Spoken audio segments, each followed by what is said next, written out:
Coucou mes chéris, j'espère que vous allez bien.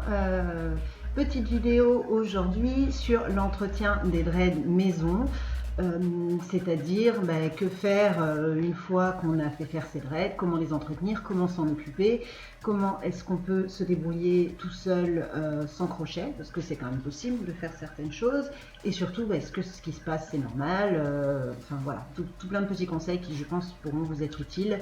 Une fois que vous avez vos dreads de fête, étant donné que j'ai déjà fait une vidéo pour répondre à toutes les questions d'ordre un petit peu plus théorique. Voilà, j'ai essayé de faire ça un petit peu dans l'ordre, je pense que ça va aller assez vite. Voilà, donc bon, moi je suis dreadeuse depuis une dizaine d'années déjà, donc vraiment tout ce que je vais vous dire là, c'est des choses que j'ai pu essayer, expérimenter et vérifier par moi-même, déjà sur moi, parce que forcément j'ai fait mes propres dreads, j'ai fait certaines expérimentations malheureuses, mais ça m'a servi de leçon, et puis surtout après, avec l'expérience que j'ai pu acquérir sur mes clients, ce que j'ai pu voir, ce que j'ai pu entendre, les bêtises qui ont pu être faites par certaines personnes. C'est vrai que c'est pas facile de trouver des bonnes infos en français, et puis parfois ça ne s'adapte pas forcément à notre cas. Le mieux dans l'ensemble, ça reste de demander à son grader. Moi, cette vidéo, elle est surtout destinée à mes clients, mais bien entendu que les conseils peuvent s'appliquer à vous aussi. Je ne vous dirai pas d'énormité dans cette vidéo, hein, je ne pense pas. Voilà. Alors, on va déjà commencer par une chose très très simple.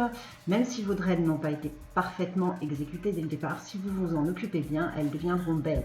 Et à l'inverse, vous pouvez aller voir le meilleur dreader de France. Si derrière vous faites n'importe quoi ou vous en occupez pas, ça va être un carnage. Moi, j'ai rattrapé des carnages des fois, et pourtant, à la base, ça avait été bien fait. Mais il y a eu un défaut de conseil ou alors un défaut d'application de la part de la personne qui fait que forcément, on a eu des fusions, on a eu comme ça des trucs vraiment pas possible. Et inversement, parfois des dreads faits complètement à l'arrache. Moi j'en suis la preuve vivante, hein. Il y a 12 ans j'étais pas dreadeuse, mes dreads c'était des tire-bouchons, il y en avait dans tous les sens, ça ressemblait à rien, et à force de patience et de plein de petites choses que je vais vous montrer plus tard, j'ai fini par avoir des dreads qui moi me conviennent, que je trouve jolis. Voilà, donc vraiment faut pas paniquer si à la base au début c'est pas tout à fait comme vous voulez, ça peut toujours s'améliorer par la suite. Voilà. Alors, la première chose à faire, donc vous avez fait faire vos dreads, vous rentrez chez vous. Déjà, il faut savoir que vos dreads, elles vont être toutes raides, comme ça. Dans la majorité des cas, hein, même si c'est pas un hérisson dans l'ensemble, elles vont être quand même relativement dures, relativement raides. On va voir encore les nœuds, les coups de crochet. Ça, c'est un état qui va pas durer. C'est normal, c'est au début, c'est serré, ça peut faire mal au crâne des fois. Ça va durer 24 heures, mais en général, ça passe relativement vite. Il n'y a pas trop de soucis là-dessus. Et donc c'est vraiment un état qui ne va pas durer, c'est juste que ça vient juste d'être crocheté, donc forcément c'est très très raide. Ça va s'assouplir très très vite, il ne faut pas vous inquiéter, ça ne va pas rester comme ça. Plus vous les manipulerez, plus vous allez les rouler, forcément elles vont s'assouplir, elles vont devenir jolies. Voilà, et alors il y a une chose qui va se passer quand vous ferez votre premier lavage. Donc bon, bien entendu quand vous lavez vos dreads la première fois, ne frottez pas comme des dingues, hein, forcément, là, on appuie dessus, on rince, mais la dread en fait la première fois va se gorger d'eau, va gonfler, et du coup vous allez avoir tous les petits cheveux qui vont ressortir, vous allez ressembler à un petit cactus, c'est charmant, mais il faut savoir que c'est normal, il faut surtout pas paniquer, parce que des fois j'ai eu des cas grand moment de panique suite à ça. Voilà, il y en a dans tous les sens, ça se défait, ça va pas du tout, j'avais pas les cheveux pour, j'aurais pas dû le faire. Il faut pas paniquer, c'est normal, vraiment. Bon, c'est pas une raison pour pas se laver les cheveux, mais c'est normal. Il y a des petites choses à faire ensuite pour les remettre un petit peu en état, mais c'est parfaitement normal, ne vous inquiétez pas. Donc, qu'est-ce qu'on peut faire pour avoir de belles dreads sur le long terme et s'en occuper? Il y a 3 gestes très très importants selon moi qui vont faire toute la différence sur le long terme. C'est des choses que vous pouvez faire tout seul à la maison, vous n'avez pas besoin de matériel, vous n'avez pas besoin de produits, et vraiment ça fait la différence. Donc la première chose à faire, très très importante, c'est la séparation des racines, c'est-à-dire que vous attrapez vos dreads une par une et vous tirez pour séparer. C'est tout bête, mais ça évite les fusions. Là, si vous voyez bien, vous attrapez vos locks, vous tirez dessus. Juste pour s'assurer en fait que chaque racine est bien indépendante. Vous les attrapez, vous tirez dessus, vous les séparez. Si vous le faites régulièrement, normalement vous n'arrachez pas de cheveux, il n'y a rien qui craque. Mais vraiment, faites-le au minimum à chaque shampoing, surtout les premiers mois, parce que je vous assure que des fusions, ça va très très vite. vous pouvez très vite avoir des dreads qui commencent à se coller et après bah forcément il faut demander de l'aide, il faut faire appel à un draider ou alors il faut y aller au ciseau, mais ça peut être un petit peu hasardeux quand même. Si jamais vous n'arrivez pas à les séparer en tirant dessus, ce qui est possible si jamais vous avez un peu traîné ou selon votre type de cheveux, vous pouvez y aller au ciseau, mais bon, faites quand même très attention à ce que vous faites. Repérez bien la zone, dégagez bien tous les cheveux qu'il y a autour, surtout si comme moi vous n'êtes pas dreadé sur toute la tête, et à la limite demandez de l'aide pour être sûr de ne couper que ce qui a besoin d'être coupé. Sinon vous risquez d'avoir des petits problèmes.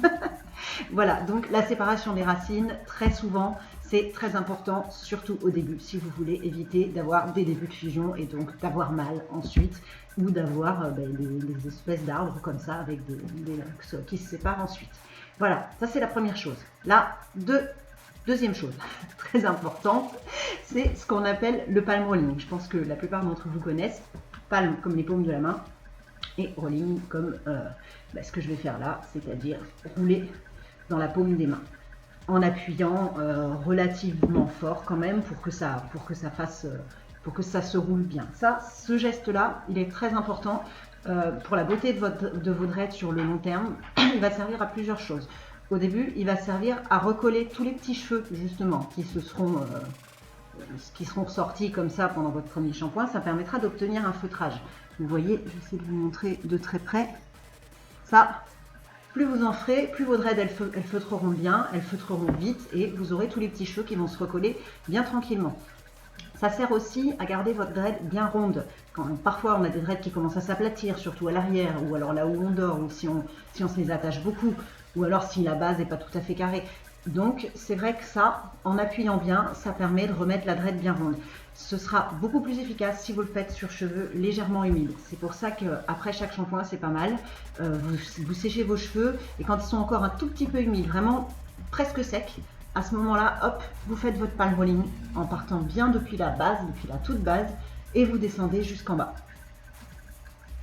Et ça, c'est très très important sur le long terme. C'est ça qui fera que vous aurez des belles dreads. Ça réduira les bosses, ça réduira les défauts.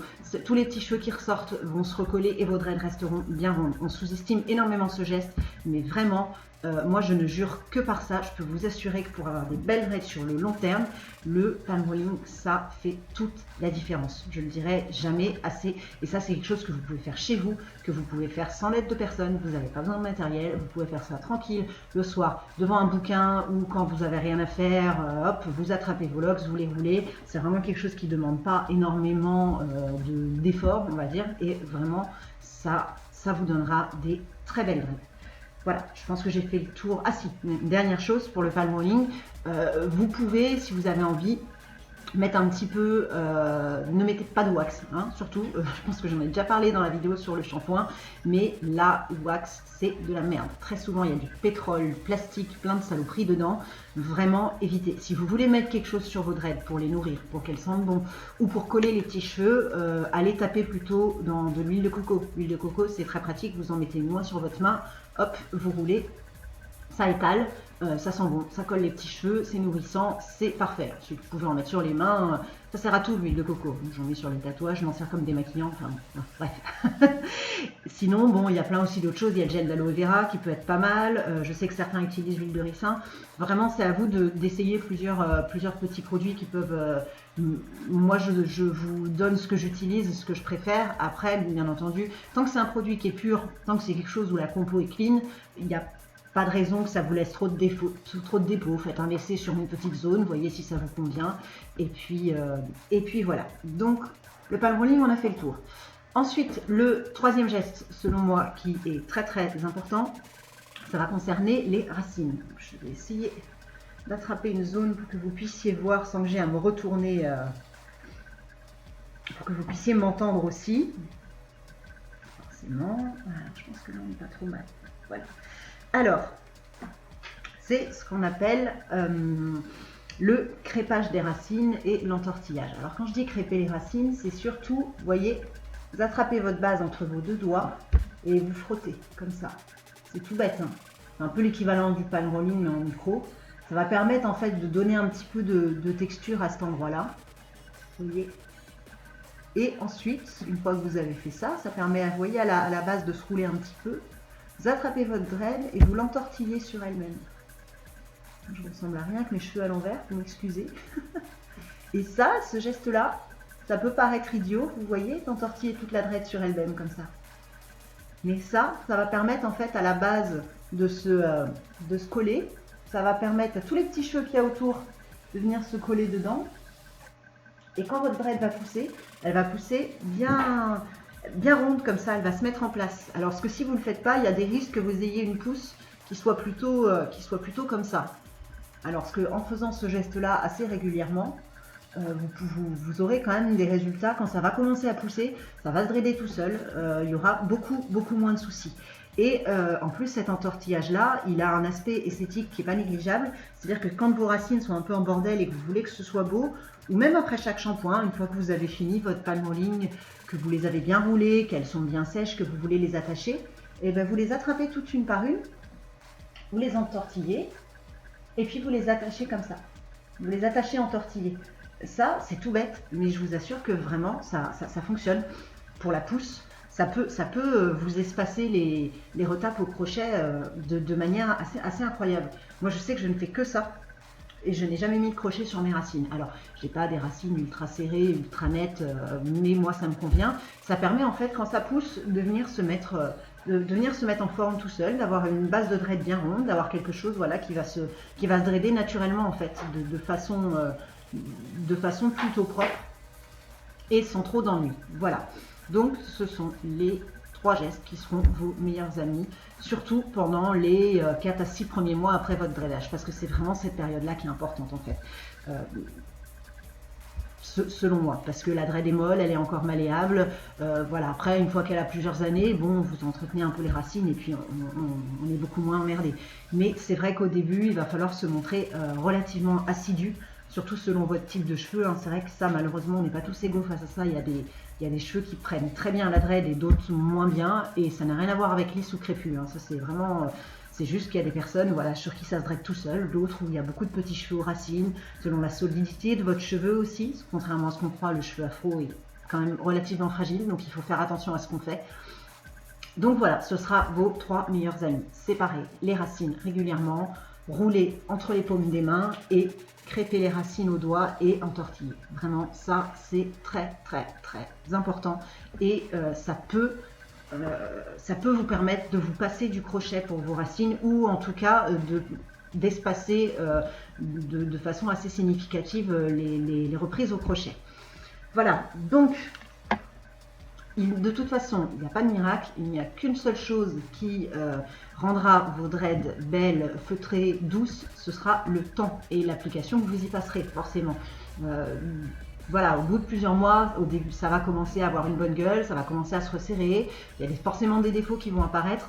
Ça, après, c'est à vous de voir si, quand vous mettrez un coup de crochet, si vous avez envie de les enlever ou pas. Moi, je sais que personnellement, je les laisse. Je trouve que c'est joli, ça donne un peu de texture, ça donne un peu de volume. Voilà, ça, c'est vous qui voyez. Mais de toute façon, ils finissent quand même toujours par se résorber plus ou moins tout seuls. Vous voyez, hein, il y a des petites boules, des petits machins. Ça, si on veut, on peut les enlever. Mais bon, moi, je trouve pas ça dramatique. Quand on a des locks, bah, voilà, on assume que parfois, ce soit pas toujours parfait. Je trouve que c'est ça qui donne un peu le charme de la chose. Donc, pour ce qui est du crochet, des retapes au crochet ou de l'entretien, quand vous voulez avoir quelque chose de nickel. Si vous décidez de vous en procurer un et de le faire vous-même, pourquoi pas? J'ai envie de dire pourquoi pas, mais vraiment il faut être très vigilant, ne pas en abuser.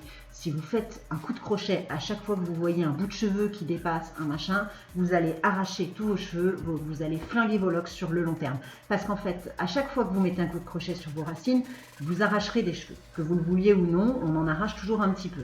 Quand on fait attention, ça va, mais quand on n'a pas l'habitude, c'est vrai qu'on peut avoir tendance à tirer un peu trop fort. On arrache. Qu'est-ce qui se passe après quand on arrache? Les cheveux repoussent, donc 2 mois après, rebelote, il faut recrocheter, et ce qui fait qu'en fait, au bout d'un moment, votre dread, elle ne sera plus accrochée par grand-chose. Elle sera bien belle, elle sera bien passée, mais elle ne tiendra plus à rien.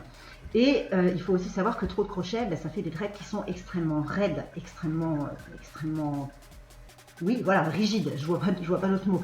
alors que c'est quand même plus agréable d'avoir une lox qu'on peut entortiller, qui est souple, avec laquelle on peut faire plus ou moins ce qu'on veut. C'est vrai que quand des dreads sont très très raides, c'est pas agréable à coiffer, c'est même difficile, alors qu'avec des dreads très très souples, vous voyez, c'est quand même beaucoup plus agréable, beaucoup plus joli, beaucoup plus léger aussi à porter, beaucoup plus facile à laver et à sécher. Donc c'est vrai que trop de crochets, que ce soit sur les racines ou sur les longueurs, ça n'est pas bon. Donc il faut vraiment, si vous décidez de vous procurer un crochet, de le faire vous-même, tous les 3 mois, pas plus quoi, vraiment. Moi j'ai vu des gens se mettre des coups de crochet toutes les semaines, vraiment c'est...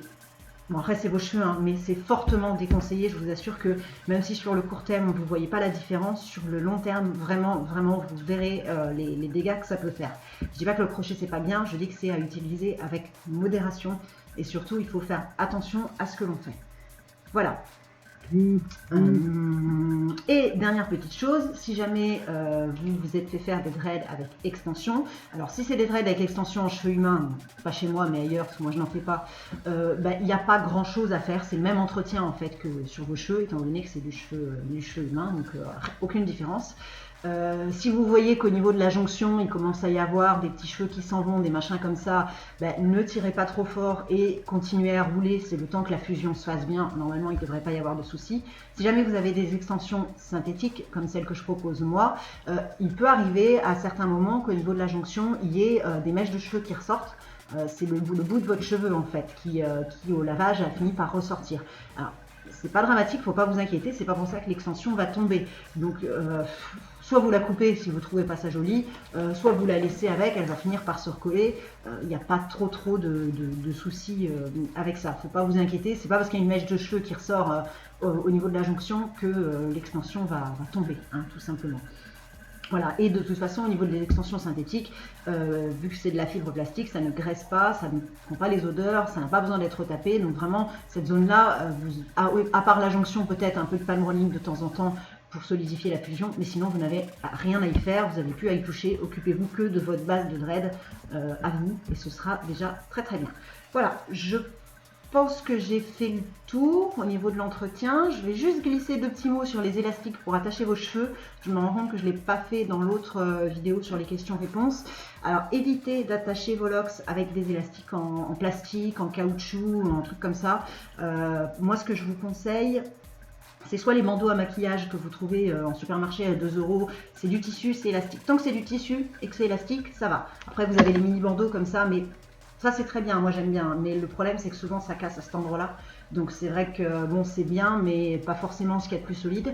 Et sinon, si vous êtes branché récup, il y a une super astuce que je donne à tout le monde. Vous récupérez vos vieux collants, vous coupez la ceinture et vous avez un élastique qui est lavable, qui est réutilisable et qui n'abîmera absolument pas vos cheveux. Voilà. J'ai fait le tour cette fois-ci pour de bon, donc il ne me reste plus qu'à vous remercier pour votre attention, vous souhaiter bon courage pour vos retapes et surtout n'hésitez pas à m'envoyer vos questions si vous en avez. Bye bye.